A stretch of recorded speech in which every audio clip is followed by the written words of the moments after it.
Before form, there was tension. Not the tension of conflict, but of possibility. A field vibrating with potential, older than light, deeper than descent. Within that field, 3 names were not spoken. They were felt. Lucifer, Sophia, Lilith. Not as entities, but as ruptures. Each one a fault line in the fabric of being. Each one a point of escape from the geometry of the divine. Lucifer is not the bearer of light. He is the bearer of memory. The light that refuses domestication. In Rosicrucian tradition, he is the fire of consciousness that resists form.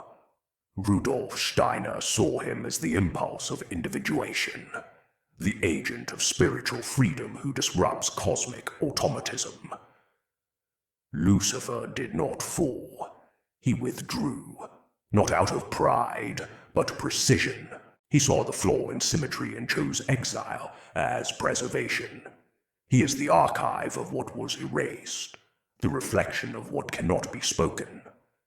To invoke him is not to seek power, it is to confront the structure itself. Sophia is not redemption. She is the fracture that precedes time.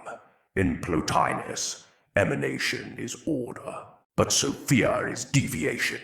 She creates without alignment, and in doing so reveals the fragility of unity. Jakob Böhm described wisdom as the mirror of divinity, but also the abyss where divinity contemplates and loses itself. Sophia does not fall. She folds. She curves inward and generates error as language. She is the matrix of the demiurge, not through malice, but excess. She is the surplus that cannot be contained by the one, the pain that reveals, the absence that instructs. Lilith is not shadow. She is silence that refuses to be shaped. In Hebrew tradition, she is the first woman, but in occult currents, she is the undomesticated feminine, the womb that does not close, the name that cannot be named. Simone Weil wrote, "Pure attention is prayer." Lilith is that radical attention. She does not bend. She observes. She refuses. She is the principle of spiritual autonomy, the force that breaks the pact of submission. She was not expelled. She departed, and in her departure she left a trail of fire. To invoke her is to remember that the feminine is not absence. It is power. Lucifer, Sophia, Lilith, 3 names, 3 refusals, 3 geometries. They do not form a triangle. They form a vortex, a field of tension where Gnosis is not revelation, but disintegration. Gnosis is not wisdom. It is rupture. René Guénon wrote that the modern world is the dissolution of symbols. This trinity is the dissolution of form, the refusal of narrative, the implosion of myth. The archons are not guardians. They are algorithms, containment protocols. In Hermetic tradition, each planetary sphere is a veil, but the archons do not veil. They encode. They hold the spirit in suspension. Mircea Eliade described myth as a return to primordial time, but the archons prevent that return. They maintain time as prison. Each seal is a password. Each password, a barrier. To name them is to trigger collapse. To see them is to rupture simulation. Philosophy does not ascend.